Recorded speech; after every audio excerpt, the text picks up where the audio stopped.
Hi everyone, welcome to the launch of the Road to the Forum sessions.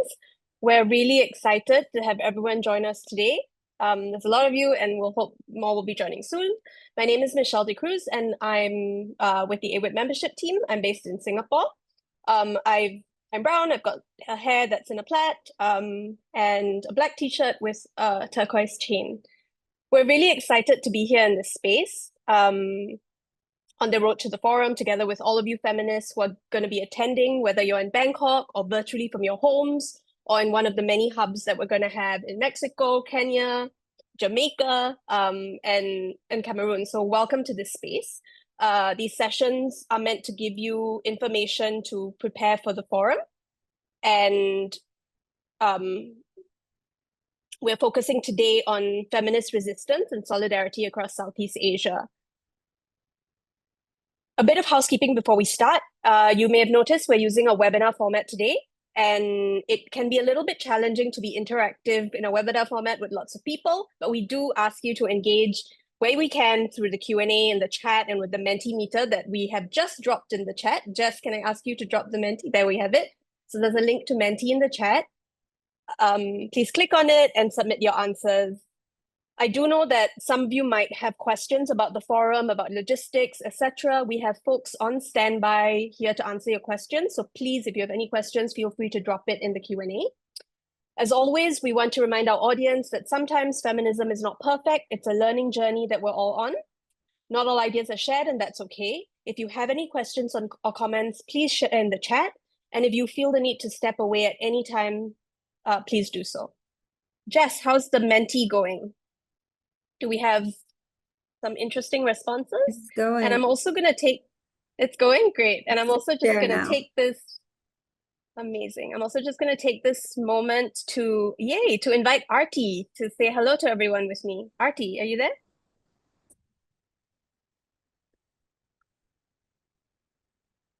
Arti's an amazing activist. Hello everyone. Hello everyone. My name is Arti Saisuwan. I'm based in Chiang Mai and I'm a coordinator for the project that's called Young Pride Club. So the Young Pride Club was established in 2019 with intentions from Chiang Mai University students that they trying to drive like the LGBTQ+ to be able to dress accordingly for them and to go into the graduation ceremonies. And then after that, we continue to work on equalities and discriminations and policies. Amazing. Designing and especially discriminations in like educational institutions. So we're now going to be a foundation. We already have foundations. We just recently get into a foundations and we're so happy to be part of AWIT. Like we're such a small organizations, but we get to join, you know, like international organization like AWIT, and such a pride for us, and be excited for the past year that we've been working with AWIT and to work to be able to create a forum that is upcoming in the next 2 months. I'm so happy to be here. Great to meet everyone. Thanks, Arti. Lovely to have you on. Jess, let's go back to what you were projecting for a second ago. So we've got some of your compiled answers from the Menti, and you see all those little dots are places from all over the world that you're joining from. We see lots of people joining from lots of dots across Africa. We've got a number of people all the way in the US and South America, and a couple up late like me in my part of the world in Asia. So that's wonderful that you're able to join us today. We have one more question, right? Have you ever been to Bangkok before? So pretty much half and half. So Arti, you see almost half the people here have been 45 have been to Bangkok and slightly more have not. So we're going to be welcoming a good number of people to Bangkok, hopefully.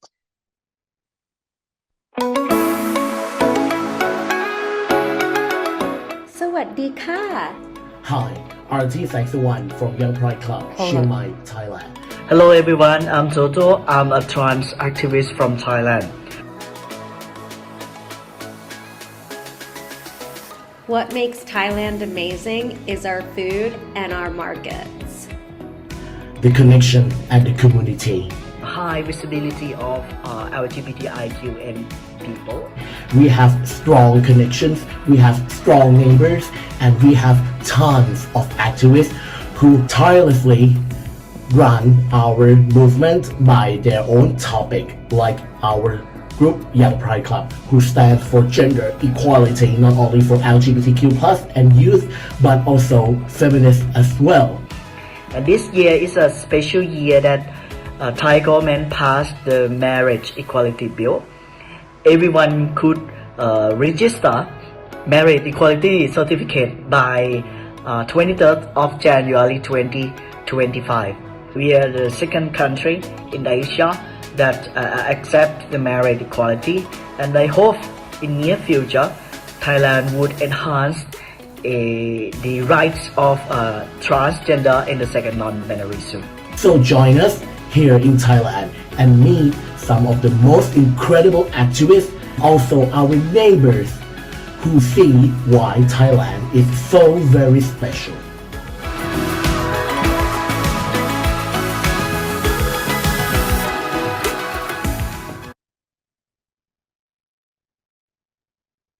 Thank you.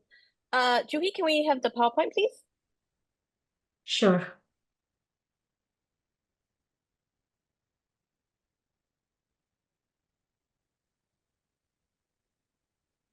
Awesome. I'm just going to give you a highlight of what to expect today before I pass it on to your amazing host for today, who's going to be moderating the discussion and introducing all our speakers.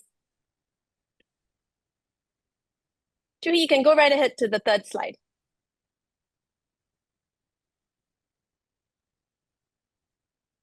Perfect. Shall we put it on slideshow?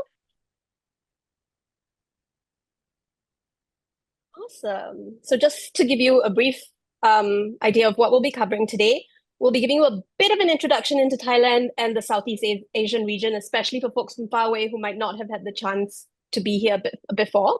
We're going to talk a little bit about the feminist politics in Southeast Asia and in Thailand, and to introduce you to some of the key wins and challenges faced by feminist movements in Thailand and Southeast Asia.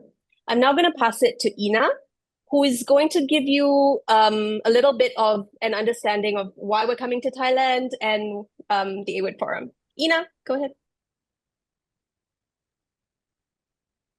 Thank you, Michelle, and hello, everybody.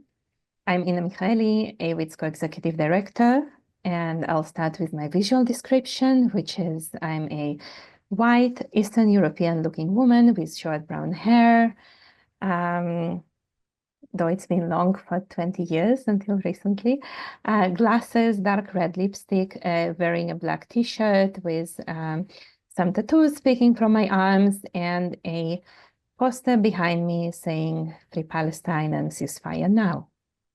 And I have the role of introducing our conversation today. So let me start by asking, what does it mean for 2,500 feminists and thousands more online from all over the world to come together with our realities, with our struggles, with our movements? We want to hold our space with care, with thought, and with awareness. And so today is when we start preparing for that together. So what this series is about, the road to the forum, is a series of 4 meetings of informational sessions for all forum participants. So it's already a taste of the space that we will be sharing. And we have designed those sessions so that we can start us all off on our forum experience. First, having some basic knowledge logistically, but also politically, so that we can both navigate the space and engage and co-create the 15th AWID International Forum. These sessions are for everyone who is registered and planning to attend. And each session is available in French, Spanish, Arabic, Thai, and English with international sign language. Let me first tell you what those 4 sessions are. Today is the first one, which is for us to learn about Thailand and the region where we're going, so I'll get to it in a minute. The other sessions where we are looking forward to meeting with you. One is about the forum politics and intersectionality in practice. So the purpose of that session will help us to see how we envision, but also how we create the forum as a feminist intersectional space and what that means in practice for each of us to feel at home, to feel respected, to feel cherished, to feel that there's a space for us to come as we are with our lived realities, with our agendas, with our dreams. How do we build a brave space together effectively? We will also have a session about logistics and about accessibility, which is a sort of logistic primer for all of us to have information about how we get to the forum, how we navigate the forum, how we get home. We'll get the chance to meet our accessibility committee, which is a fantastic committee made of activists from different movements with different understandings on an experience with accessibility and disability justice, on how we create a truly accessible space and keep learning. We will have also a session on the hybrid experience. We're incredibly excited with a forum that takes place not just in Bangkok, in Thailand, but is also virtual and hybrid with groups of feminists gathering in other parts of the world and connecting through various digital technologies with those of us in Bangkok. So we really think about it as the next generation of decentralized global feminist events. So we will be super excited to share that with you. And today, why we start with introducing the context and learning together about the context in Thailand and in Bangkok. It's important for us to generate a global connection that is always rooted in the local realities.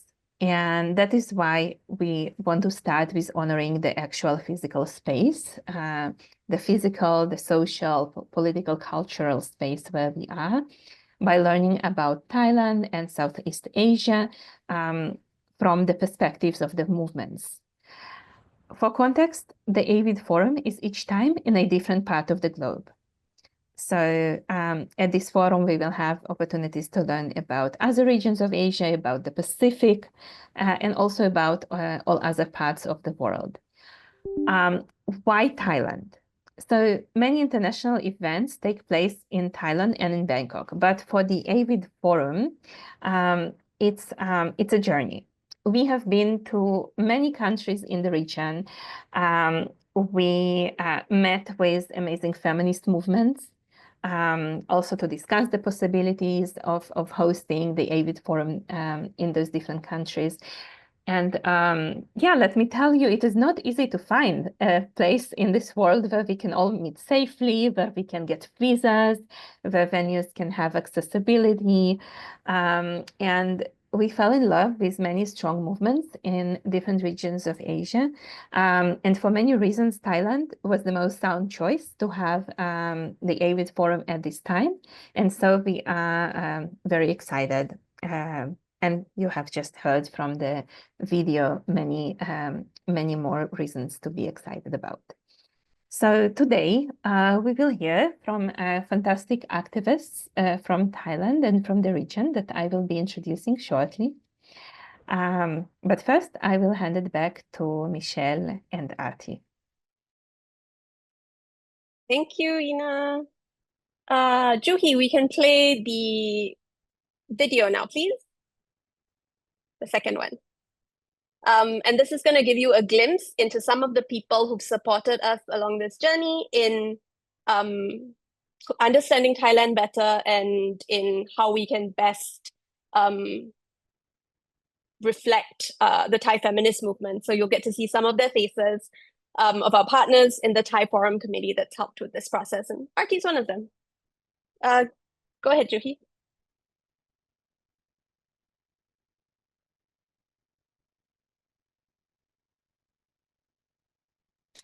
I think Juhi is having some technical difficulties.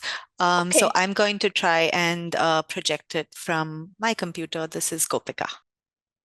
Amazing. Thank you, Gopika. And while we get that going, I'll just tell you a little bit about the committee I've had the pleasure of working with for the past almost a year. It's 8 amazing activists from all over Thailand who are experts in their different fields. Arti from Chiang Mai with the Young Pride Club, and you'll hear from two other of them in today's session. And we put together this little video to showcase our first meeting together, which was towards the end of last year, was the first time we met, and yeah, Gopika's got it rolling.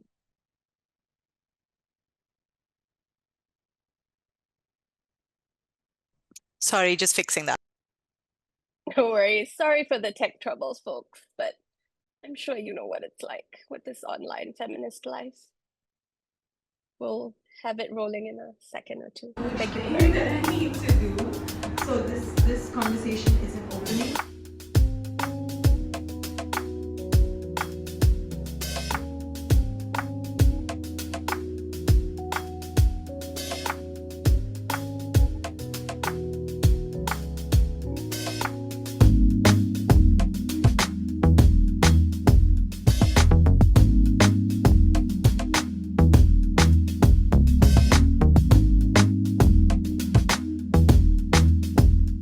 เช่นการต่อสู้เรื่องของที่ดินทำกินที่ต่างประเทศกลุ่มนี้เขาทำยังไงประเทศไทยเรา There's ทำยัง a ไง fight regarding lands and then what happened in Thailand and what happened overseas and whether we can share it or not. Has opportunity to engage in the forums equally.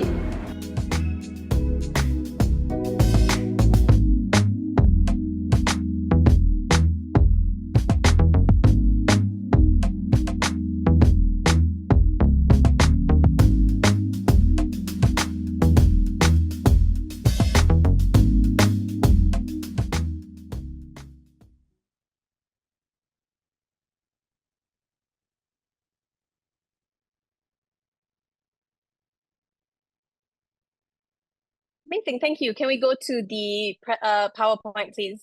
I'm going to start off by telling you a wee bit about Thailand, and then I'm going to throw it to my fellow Southeast Asian to tell you a little bit about Southeast Asia before we jump into the the speakers for today.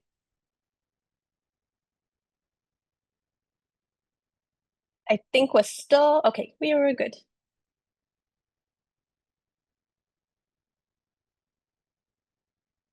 Next slide. Yes, this one. Thank you. So just I wanted to give you just a glimpse into Thailand with these 5 facts that I thought were quite interesting.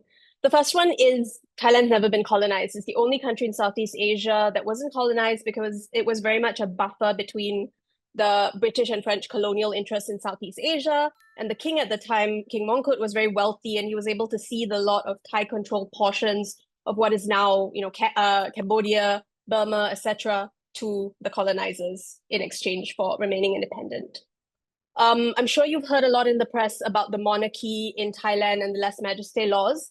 Criticism of the monarchy is punishable between 3 to 15 years in prison. It's one of the most severe laws of its kind, and it's become increasingly discussed because young people are increasingly demanding democratic reforms and really breaking that taboo about calling for changes to the monarchy.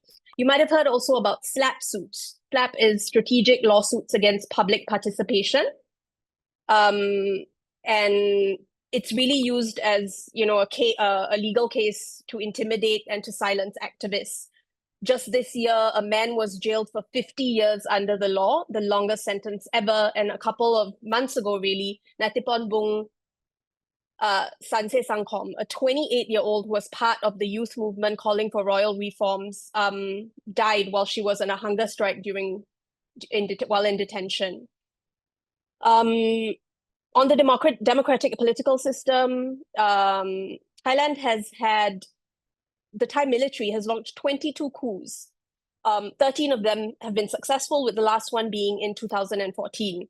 And while we are seeing this transition to democracy, especially with the last elections in 2023, the party with the most votes was a reformist party, which was subsequently dissolved by the courts. So a little bit of upheaval even on that journey to greater democratic freedoms.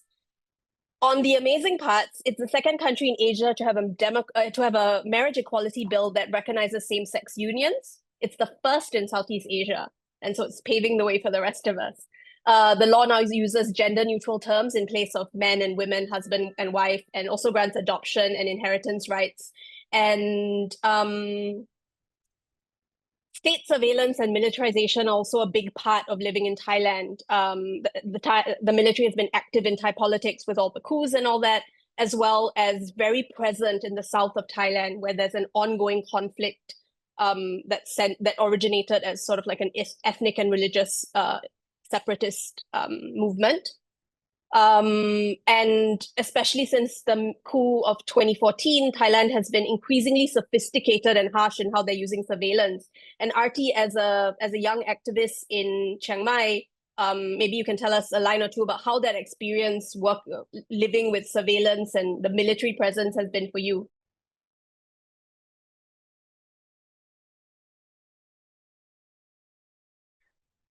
Arti, you're on mute. You can come off mute and share about your experience with surveillance and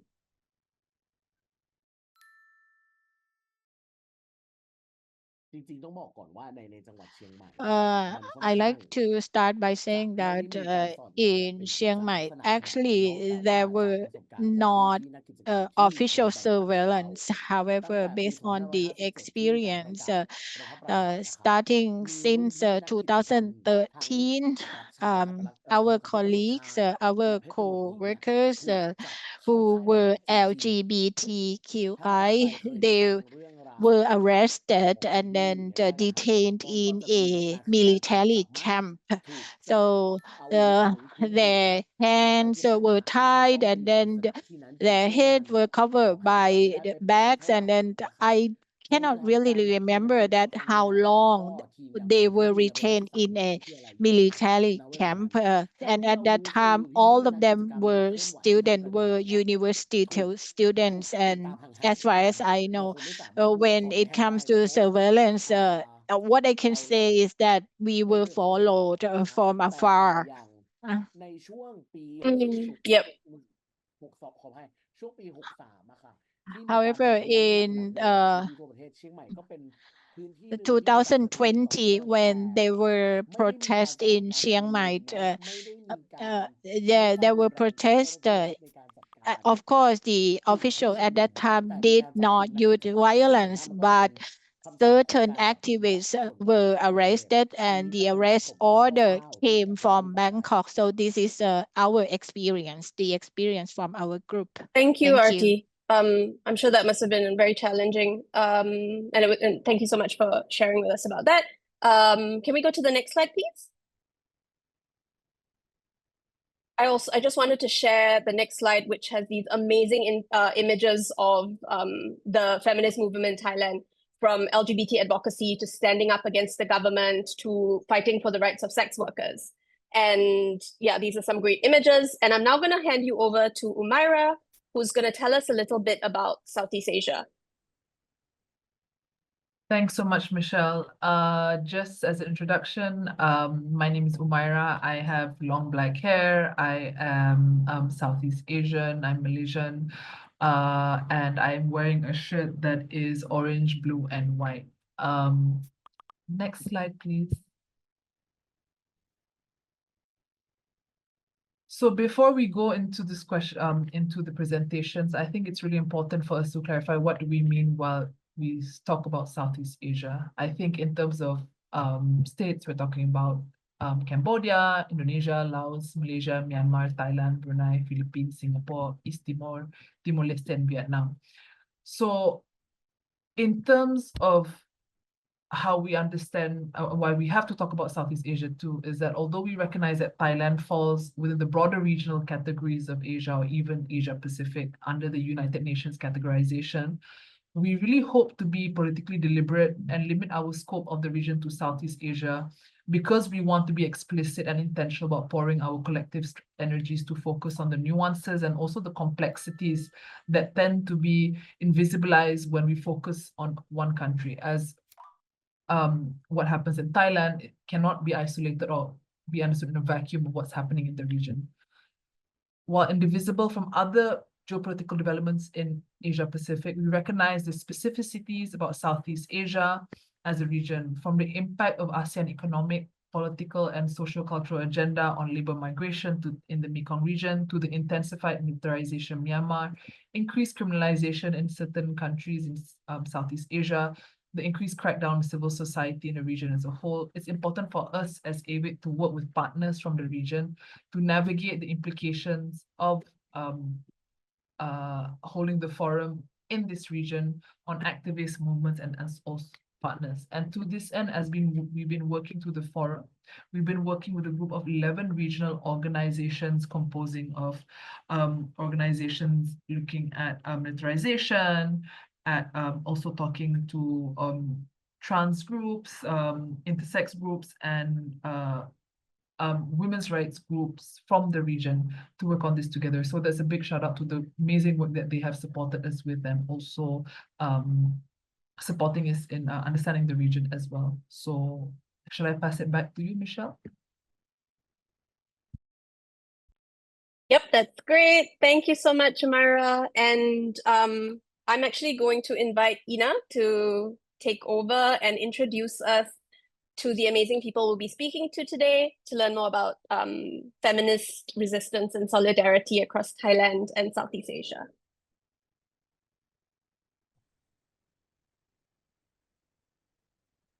Thanks, Michelle. I think one of the things that make the AWID Forum unique is the focus on movements and communities that have been historically marginalized, not just in society overall, but also within feminist and women's rights spaces. We want to ground our global feminist space in a way that shifts these voices and these movements to the center because they are central. They are central to social change, to feminist gains, to gender justice, which is the reason why we will hear today about LGBTQI rights, about sex workers movements, indigenous rights, harm reduction, feminists. Some call it intersectionality, we just call it feminism. So I'm very pleased to be introducing our guests today. We will have Ravadi joining us, who champions a rights-based and inclusive approach to environmental governance. We will have Vivi, Indonesian feminist activist who works on advancing gender equality in the world of work with IRO Asia Pacific. We'll have Kunla Khan, who is an officer with Foundation for AIDS Rights, working on decriminalization and reforms to drug policy. While we might not have Tanta joining us from the Empower Foundation, one of our partners in the forum, we are very lucky to have Macha joining us, who is an incredible organizer for Indigenous and LGBTQI rights. So yeah, so without further ado, I would like to invite Macha to join us and to please, first of all, please start with a visual description of yourself. And if you can share a bit about the role that the Thai feminist movement has played in the fight for LGBTQI rights. Thank you so much. I made decision to speak in English. First of all, let me show I have a gray hair now. It's quite long, but I always tie it. And today I go with my black t-shirt and I have the cat. I'm just traveling for 24 hours, just arrived my destinations 30 minutes ago. So sorry if I'm a little bit blur, but I will try my best. Thank you for bringing the cat as well. Thank you for bringing the cat and also for jumping spontaneously. Get that. Yeah. Talking about feminist movement in Thailand, where I grounded, and also is nurture us in the way that we celebrate our intersectionality, especially during the COVID-19. That we did a very important milestone that we conduct the feminist participatory action research that allow us to understand more about grounded from the ground and advocate at the global level.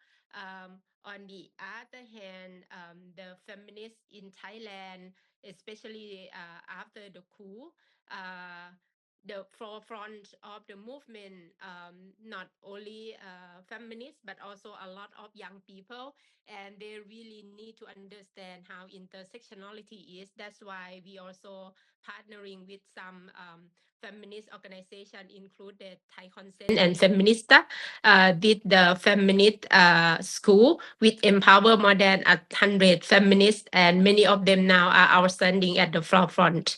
And that made a really important milestone, because in the past, women, LGBTIQ, and marginalized community underrepresented of the democracy movement. And this is also make us successes in terms of advocate for marriage equality that had been started the movement almost 20 years. Many of you might curious about how the situation in Thailand in the past and after marriage equality passed, what will be changed. To be honest, a lot of people understand that Thailand is kind of paradise for LGBTIQ people. I want you to understand that if we look at the reality, a lot of young LGBTIQ still faces bullying at the school. Many of the rural area in Thailand still lack of understanding about LGBTIQ that made LGBTIQ young people face violation at home. In Thailand, we don't have gender recognition yet. On the other hand, access to job and also a violation at the workplace is a huge issue, the big issue for our community. On the other hand, many of our community also work as a sex worker, which actually the sex worker in Thailand still criminalized by law. Overall, even marriage equality in Thailand passed, but the situation of LGBTIQ still need to be developed. Focus a little bit on marriage equality, yet we are the first country in Southeast Asia. And we learn a lot from many countries that successes included Taiwan and also Nepal. When Thailand marriage equality passed, what we put a very important milestone that when we're talking about human rights of LGBTIQ people, meaning that we need to regulate by law and cultures and religions. And now we have one very important milestone that law already ensure that we are access to marriage equally with the other people. But on the other hand, these need to be also changing culture and also in terms of religions. And last but not least, I would like to talk a little bit about which is actually many of young indigenous people who identify as LGBTQ still face a violation, included forced marriage or homophobic rape. This need to be addressed not only in Thailand but global concern. This is how my views in terms of the importance of feminist movement and intersection with LGBTIQ, and why democracy is important, because in the end of the day, we need legal protections. Thank you so much. I hope it covers the important understanding about Thailand. Thank you. Thank you so much, Macha. Much appreciated, and I'm sure it's been a very useful knowledge to all the folks joining us today. And I will be introducing our next speaker, Khan.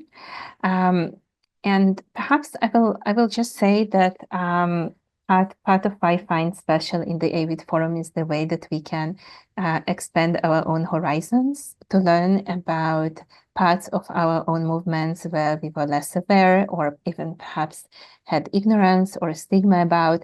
And for me, actually, it was at the last AVID Forum in Brazil in 2016 where I learned so much about drug policy as a feminist issue that has so many gender-specific aspects and is a space for us as feminist movements to learn and unlearn and to build relationships and trust with feminists working in the sphere of harm reduction. So I'm very pleased to invite Khan. Please join us on camera. And my question to you is, first, what are some of the challenges to decriminalization and drug policy reform in Thailand? My second question to you, which I will ask already now, is if you can tell us who are actually some of the communities that work together in the decriminalization movement in Thailand, and why is it important for the people coming to the AVID Forum to learn more about drug policy and the decriminalization work? So over to you. Okay ค่ะ All right. ขอบคุณทาง AVID มากๆ So นะคะแล้วก็ thank you, ขอบคุณ Evis, ทุกท่าน so ที่ much, เข้ามาร่วมฟังแล้วก็เป็น and everyone who ขอบคุณโอกา joined สที่ให้ today. ได้มาพูด Thank you for คุย the ถึงสถานการณ์ของ opportunity ประเทศไทย giving นะคะ to me วัน and นี้ก็ต้องขอ talking แนะ about นำ the ตัวนะคะว่า situation in Thailand. เป็นใคร I'd like to และ introduce ทำอะไร myself first, ก็ who I เป็น am. ตอนนี้ทำงานอยู่เป็นเจ้าหน้าที่โครง I การนะคะของมูลนิธิ am เพื่อ the สิทธิความหลาก officers หลายนะคะ of the เป็นเจ้าหน้าที่ rights โครง for การที่ทำงาน diversity, เกี่ยวกับเรื่องของการจัด and การ I สิทธิ work โดยชุมชนนะคะ about the แล้วก็ rights อีกอันหนึ่ง for ก็คือเป็นผู้หญิ community, งที่ใช้สารเสพติด and นะคะ I'm กับ also like อีกอัน a หนึ่ง drug เมื่ use อ substance users. เมื่อ 2-3 ปีที่ผ่านมาใน So ช่ว in ง the โค past วิด couple แล้วก็รั years ฐบาล during โควิด COVID, นะคะแล้วก็เป็น why during the ในกิ Prayut จกรรมผู้หญิงที่เคลื่อนไหวทาง Prime การ Minister เมืองเนาะแล้วก็ administrations, โด I น was also ค the ดี an ทางการเมือง activist 2 คดีด้วยกันนะคะเพื่อ who ที่ was จะเคลื่อนไหวในเรื่องของการเมือง faced the นะคะ lawsuit อัน from the นี้ก็เลย political จะแนะนำ movement. ตัวคร่าว So ๆให้ that's ฟัง how I like to introduce myself ใน to all เรื่ of องข you. องที่ถามมานะที่ And ที่ your เราทำ questions. งานอยู่ณตอนนี้ค่ะ So the สิ่งที่ work เรา we're doing right now ทำงานอยู่ณปัจจุบันนี้อะค่ะก็คือเป็นเรื่อง currently ของเรากำลังต่อสู้กับ we เรื่องของ worked นโย on บายรัฐที่เกี่ยวข้องกับเรื่อง fightings ของ about the กา policy ร that ปราบ is ปรามหรือ related ว่าการ to คุม drug เข้ม suppression. เราจะบอกอธิบายว่ายังไงอะคะว่า I don't know how I ค should ล้ายๆกับ explain สง this, คราม but ยาเสพ it's ติดในประเทศไท similar ย to นะ like คะ a ใน drug เรื่อง war ของ in น Thailand โยบายรัฐ that ที่มีการ the ออก government กฎ policy ใน that การควบคุม has ผู้ที่ tried สารแล้วก็ to ลงโทษ control เพื่อ like มา drug ป้องกัน users and การ punish them,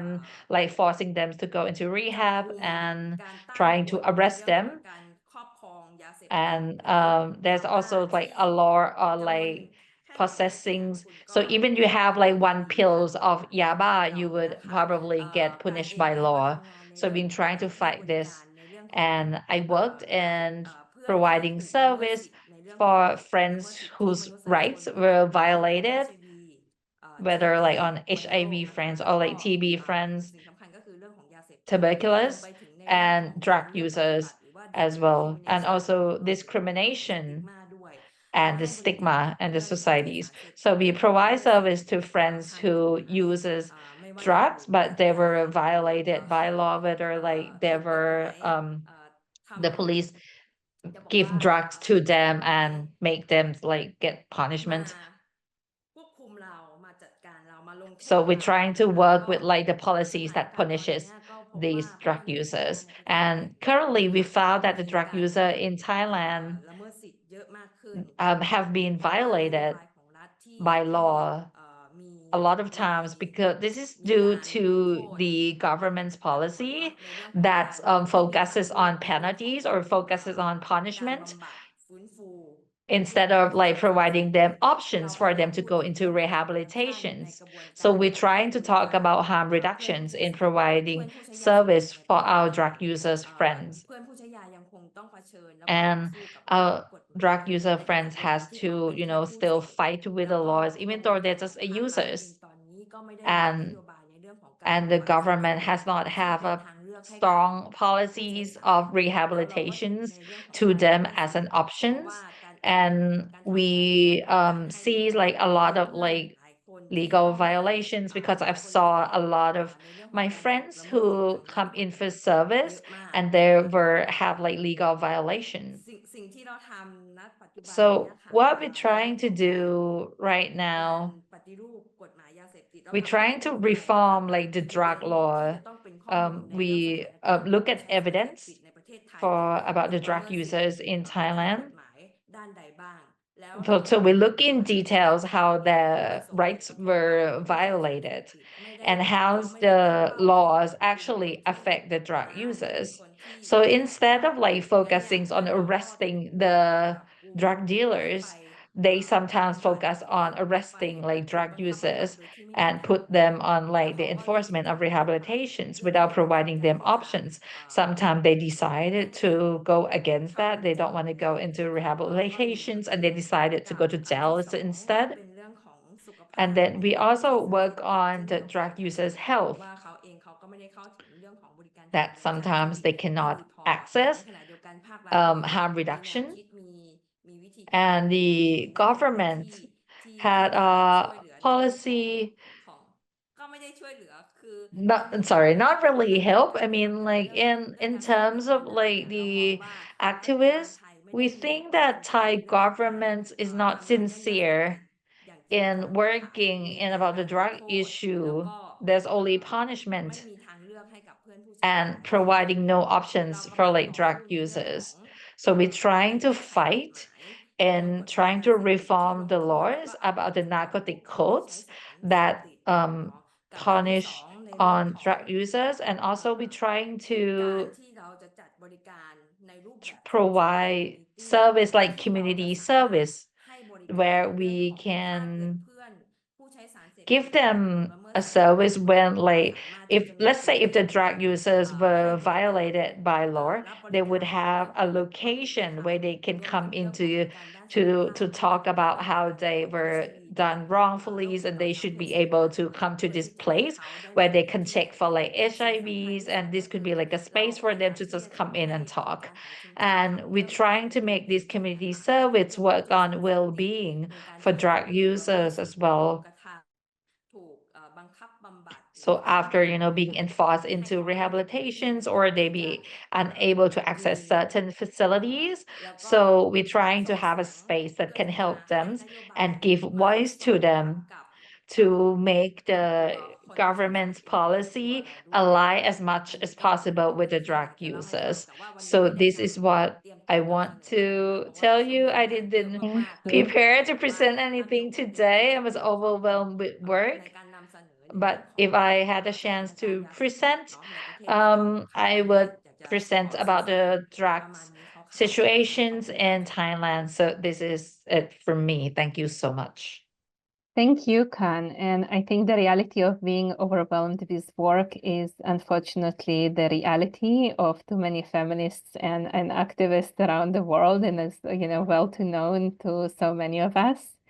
And yeah, maybe worth saying that part of what we hope to create with the ABIT Forum is also just a space for us to breathe and have some rest, in addition to learning and dancing and discussing and strategizing. But we also sometimes just need a moment to rest together as well.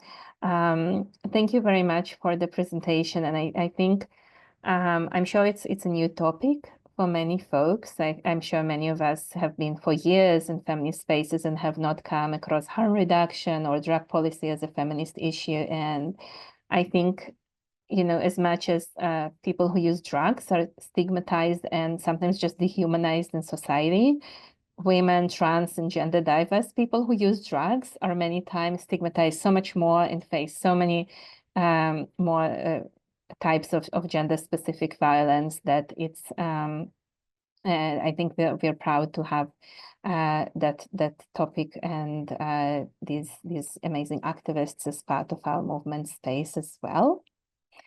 So moving now to oh, and sorry, can I just ask you to visually describe yourself for folks just to know how you look like? As I haven't mentioned that in the beginning, just in a couple of words.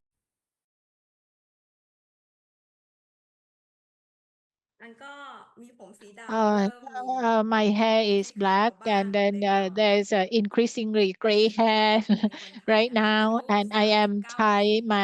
And I am 39 years old, and I wear a white T-shirt, and on the front it said, "Do not stop if you do not stop discrimination in Thailand." So this is our coalition, People's Coalition, or the CSO, the Civil Society Organization. So we put together ourselves and then say no to any kind of discrimination. And right now I am in my room. Thank you. Thank you. I'm sure the T-shirts is part of what's going to be amazing and coming across feminists from all over the world. And I'm very pleased to introduce Ravadi. Ravadi, I think it's the first time that we meet, so it's a pleasure for me to get to know you. I will ask you to perhaps just start with your visual description, and then I get to my question.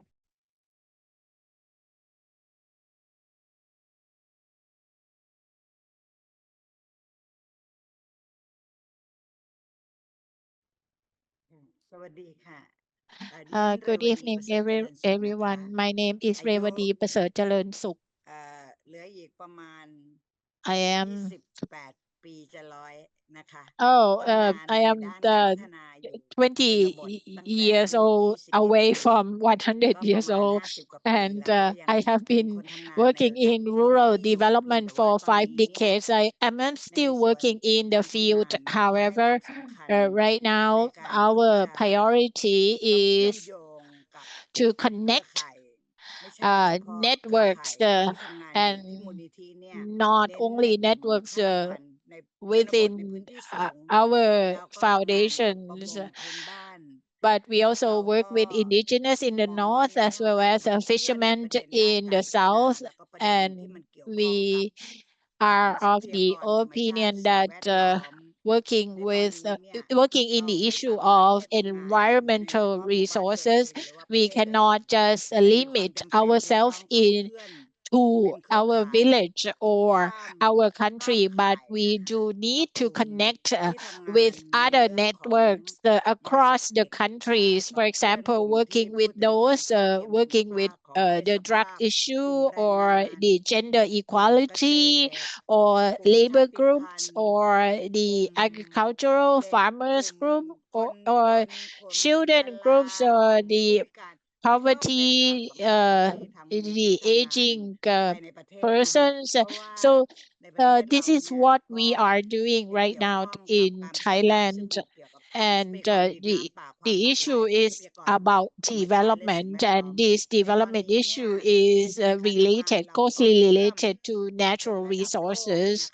And our network is right now at the global level. In Asia Pacific, we join hand with the indigenous fishing group in the region, as well as the global network which drives rights to manage natural resources.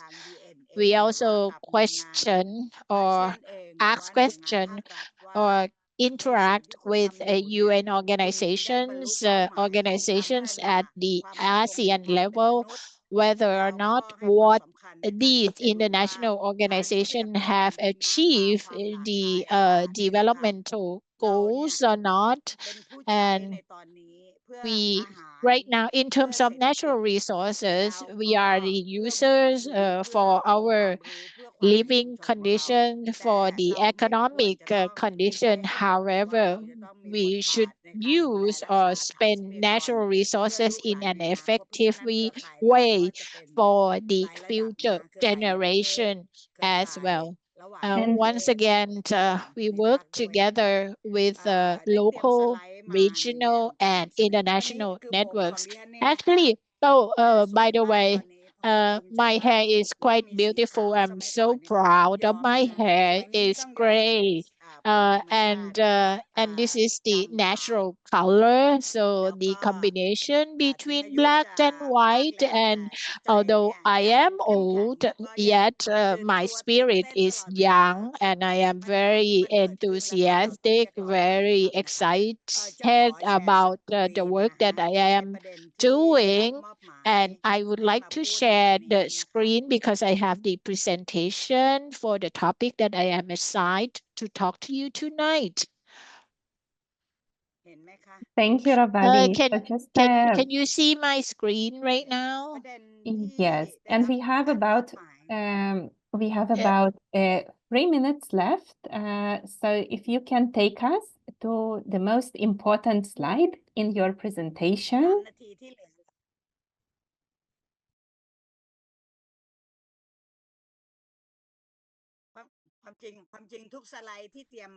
Actually, every slide is very important. However, I know what you mean. So I like to tell you that at the ASEAN level, if we look at the economic and political policies, you can see that the economic growth is the most important dimension. So this is related to the capitalism and private sector, which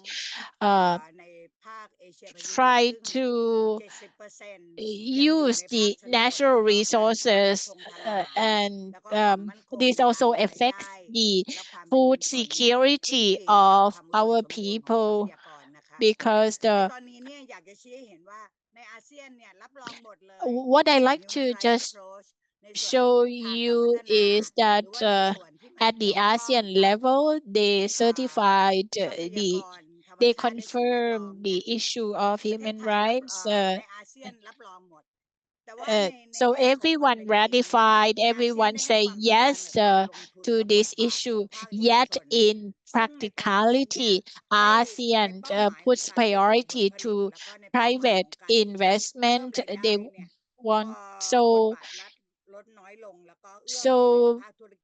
because the government is favorable to the private sector, to the private investment, this creates inequality to people, to lay persons who own natural resources, normal people, for example, poor people who are affected um, by the natural resources shortages, and they become even poorer.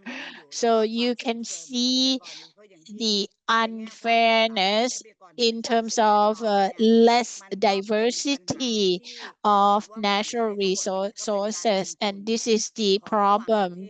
And this is a result of international investment. For example, in the international seas, there are exploitation activities trying to expand or do the large scale fishing or tourism activities that you can see in the region. This is favorable to big investor, to businesses, whereas people in the rural areas, they have fewer and fewer choices. So this is the issue of inequality. Once again, when I said that the ASEAN countries, they ratify the sustainable development goals, they they declare that people are centered of the government, yet in practice, there's no significant result. And this is, and what I would like to say in a very brief period, actually, there are so many issues. So what I like to say is that we work as a network, and one question that we keep asking is that about the global warming that affects the reduction of or the depletion of the natural resources, and the fact that the UN has put a lot of priority to carbon credit. So they do not prioritize the diversity. So the question is this going to be even more depleting the natural resources, and it will affect the food security, employment, especially to women that Thank you. has been neglected.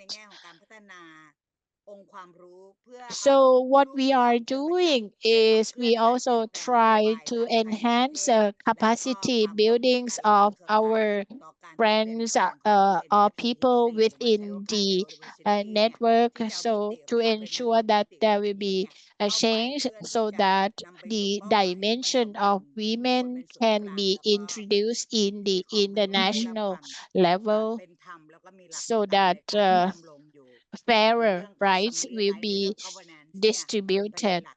And this is also the issue of governance is also a main issue. So this is all from me right now Thank you so in a much, very Ravadi. brief period. And actually, I will send my slides to Avid later. So thank you very much.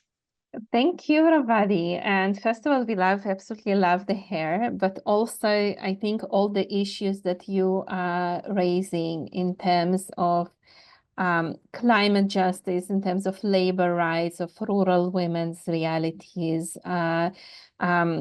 very, very central, I think, also to the topics that we will have at the forum program and the conversations, and also very much appreciate you for being able to address so many things in such a short time, and looking forward to opportunities to go into those conversations more deeply.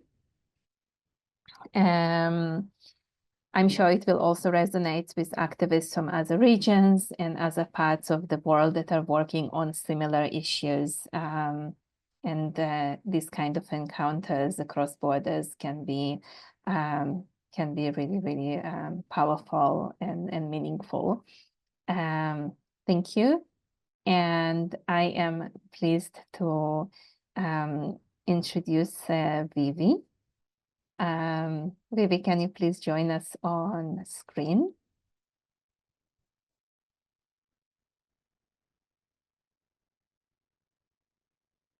And meanwhile, I would like to thank my colleagues for opening the chat, which is really lovely because we can see some new names and some familiar names and old friends and new friends. Hi, Ina. Just letting you know that I don't have the access to turn on my camera. So if the host able to kind of like change the setting, because I can't turn on my camera because they said, all right. So I will be able to do that now. Oh, there you are. All right. Hello. Nice to see you Hello. again. I have seen you Nice on to see camera you again. before, so I'm glad it's working.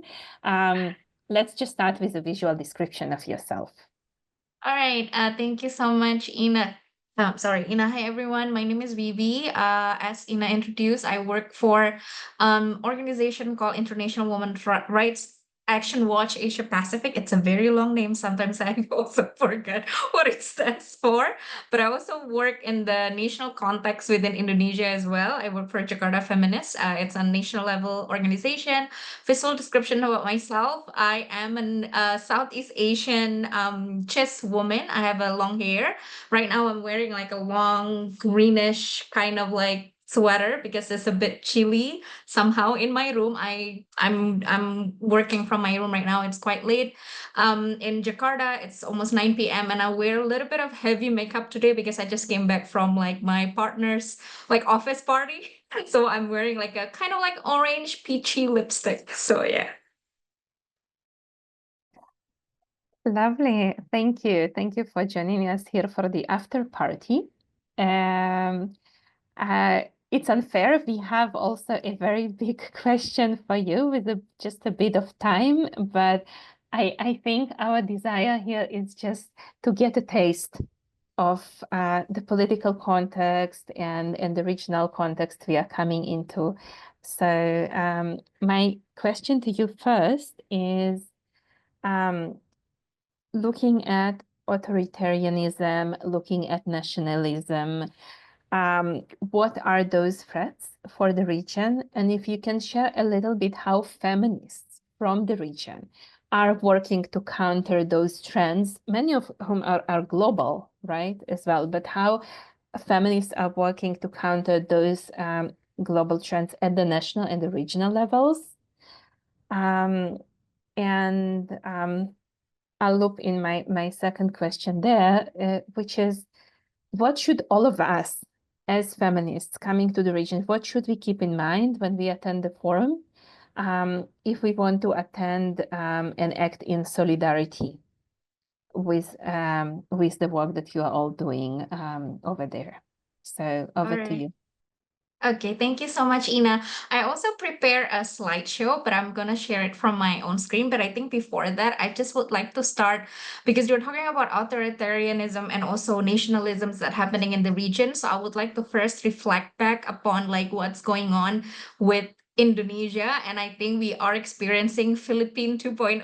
That's how I'm going to describe it. So as we all know, I think like I think I saw the map earlier. I saw some folks here who are from the Philippines, also probably from Indonesia as well, who noticed that I think the past 2-3 years we've seen like this pattern of electing like a very visibly and also authoritarian, like figure being in the government or ruling like or being part of those who has powers. Yes, I know there's someone from the Philippines. So I think Indonesia, I think in 2021, this is the first time we actually did what we call as the Feminist Learning Exchange. We also worked with Umaira at that time with ours report, talking about, this kind of pattern that is happening not only in Southeast Asia, but also within the global context. But we started, like I myself personally started to look at the similar pattern within Indonesia and also the Philippines, like electing with the Philippines electing the former dictator's son, and also the vice president was the former president's daughter. And just last year, and I think in the next 4 days, Indonesia is going to have a new elected president who is the former human rights violators who kidnapped and killed a lot of activists during revolutions. And also the elected vice president is the son of the current president. So we've seen this kind of similarity.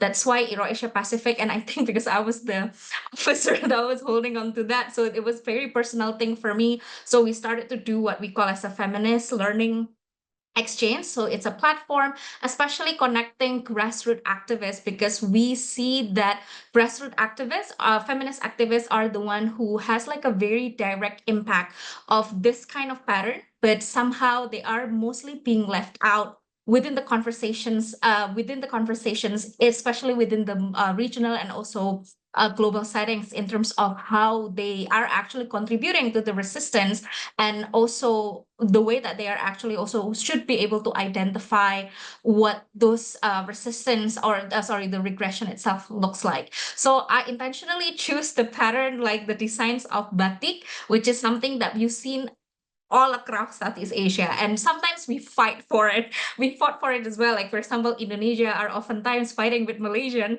to claim who actually batik is from. But this is also part of, how do I say, like, the way that we connect, because batik is basically just the way of you know, like drawing the patterns. And I think it's shared all across the world as well. So I think during the feminist learning exchange itself, there are two things that we basically became the main focus of the discussion. So the first one is intentionally trying to figuring out what are actually the signs or red flags of authoritarianisms before it manifests into authoritarianism itself. Because I'm sure there is a certain moment that we thought was just like, there's something that is not right. And then when we came to this point, like, for example, like me in Indonesia, I was like, how did we come to this point? So these are the kind of conversations that we tried to kind of like, we basically didn't have the answer to it, but I think like we try to answer that.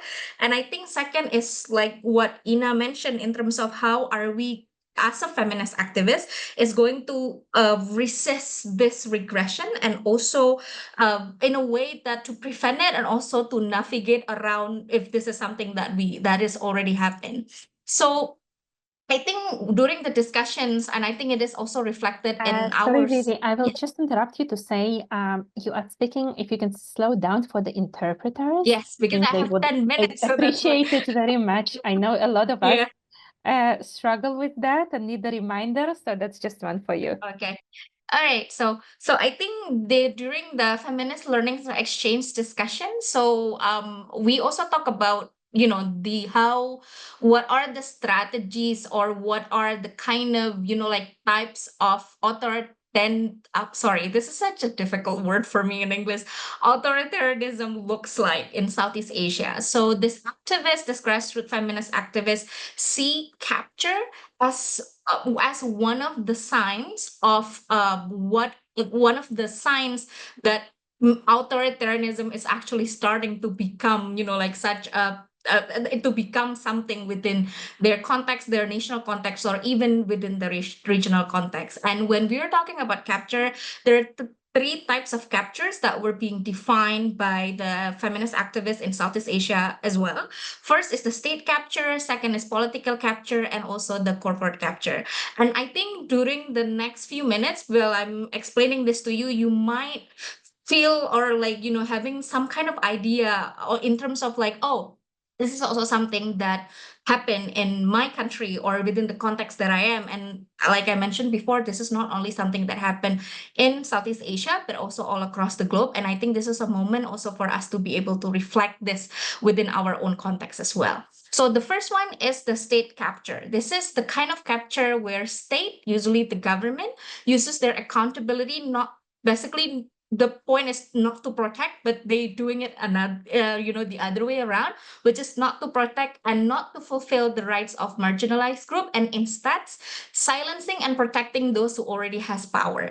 And some of the strategies that were being mapped by this activist, there are actually way more, but I'm just giving some context as well. First is the passing laws to criminalize and silencing activists. I think Michelle earlier talking about SLAP. This was also mentioned during our discussions, especially in Thailand, Myanmar, Indonesia, Philippines with the red tagging. This is something that we've seen happening. Impunity, like using police or military to save civil society. In Indonesia, for example, when we are using that, when there is a demonstration, the police will come as someone who, you know, like who are being rough to the civil society, and then the military somehow being portrayed as the savior of the civil society, which is something that is completely, excuse my language, dumb, because we know what happened in 1998 and all of that stuff. And I think the biggest trend that we've seen is the capturing of human rights spaces. I think Ravadi earlier talking about the ASEAN, right? Like I think with the in Southeast Asia, we have regional body that is called ASEAN that basically has this kind of principle of no interference. And this is exactly what's happening when we've seen, like, for example, issue like Rohingyas, the issue in Myanmar, and all of the human rights violations that happening across Southeast Asia. ASEAN has no, how do I say, like, power or anything to, or willingness even to actually on it.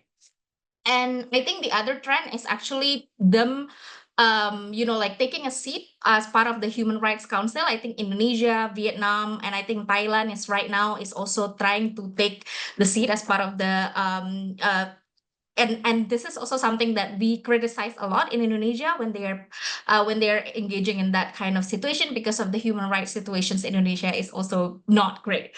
And I think lastly is engage in tokenism and seeing inclusivity merely as a checklist.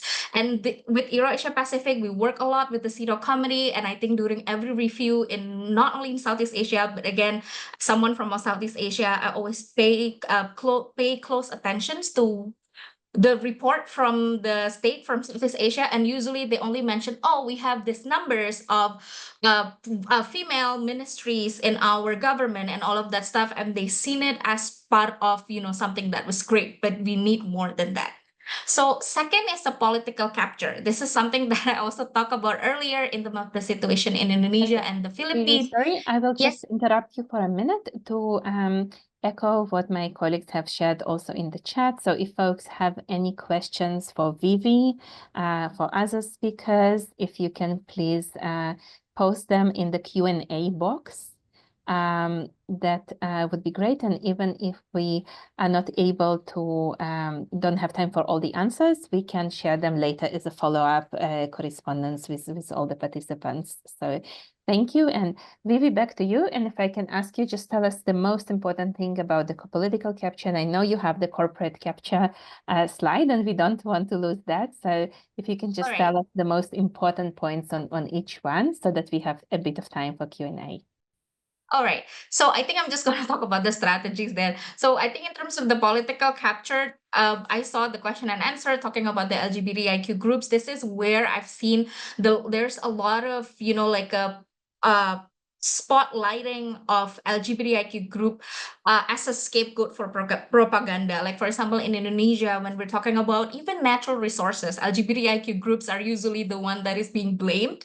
And I think this is also something that we've seen a lot in the political space. So when there's an election, for example, LGBTIQ are the one who basically become like a scapegoat for them to get elected. Like, oh, if you don't, because of the fear mongering using religion and political ideology and doctrine of using norms, like a certain stereotypical patriarchal norms as a truth. And I think with the political capture, we've also seen trends of nepotism, family, friends, and cronies. We've seen it all across Southeast Asia. This is also something that is actually happening.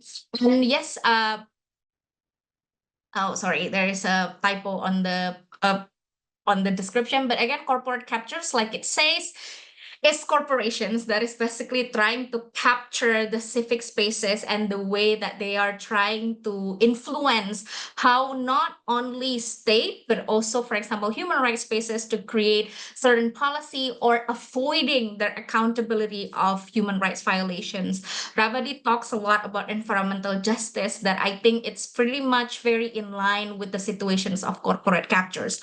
A lot of environmental, like climate change and all of that stuff. I think it's mostly is coming from the gross violations of multilateral companies, like for example in Indonesia with the mining, and I think this is also happening all across the Southeast Asia as well. So corporations also sometimes use strategies of using media to capture this, to show like they are the good people. Like, for example, with their CSR, with their human rights campaigns, they're using certain human rights language to capture this attention and portraying them as the quote unquote good people. And also the reason why they try to capture, like, for example, policy and all of that stuff is to further the capitalistic values and a way of life. I think we've seen it a lot with the boycotting movement, the BDS movement, that especially corporations often are actually profiting from wars. So these are the three captures that are being shared by the feminist activists. So when we're talking about the red flags that we also, because again, we're talking about the signs, right? And I think these are the red flags that we met, which is first is state reluctance to engage with international human rights mechanism. So I don't know how many Southeast Asian countries that has not been submitting their, for example, CEDAW review for the past 8 years, for example. This is also another, red flags when they don't want to be taken for their accountability of human rights violations.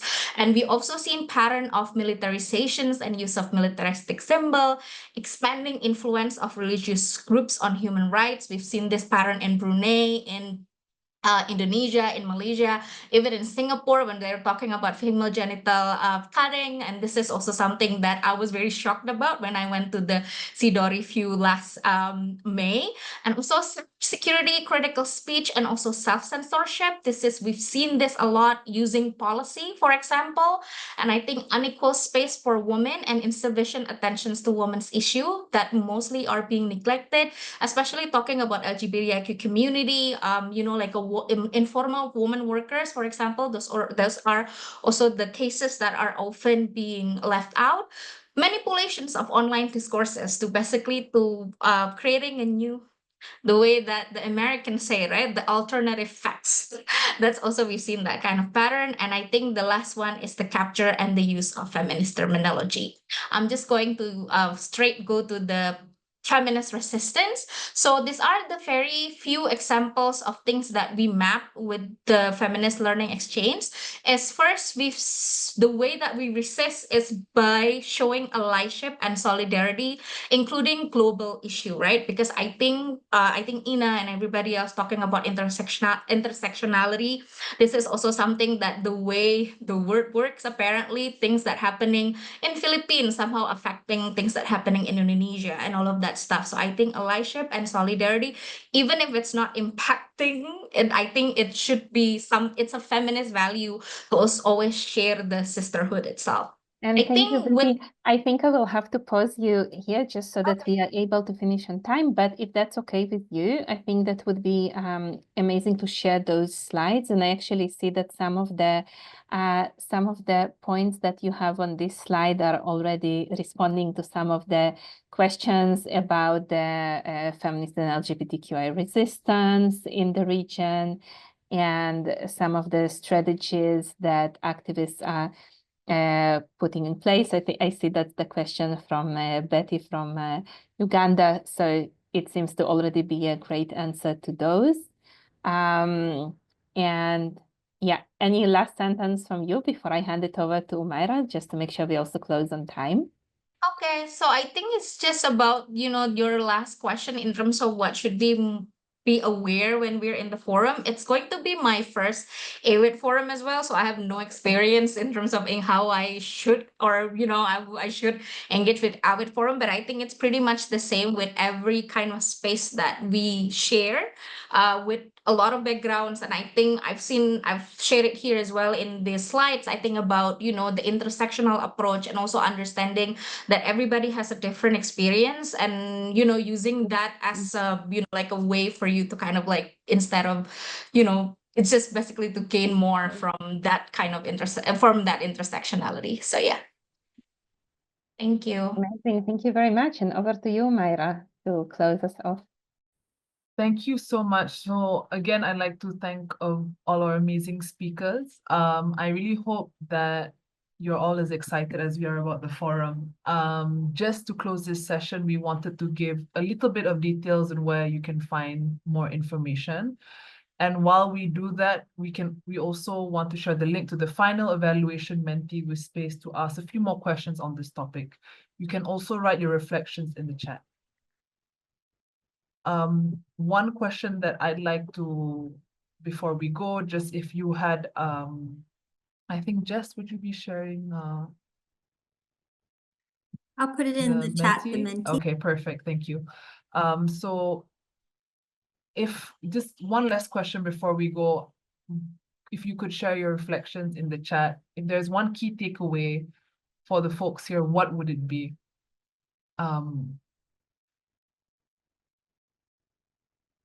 I think we've had a lot of reflections on the national level and also the regional level, and I hope this also helps inform how we engage in the forum when it comes.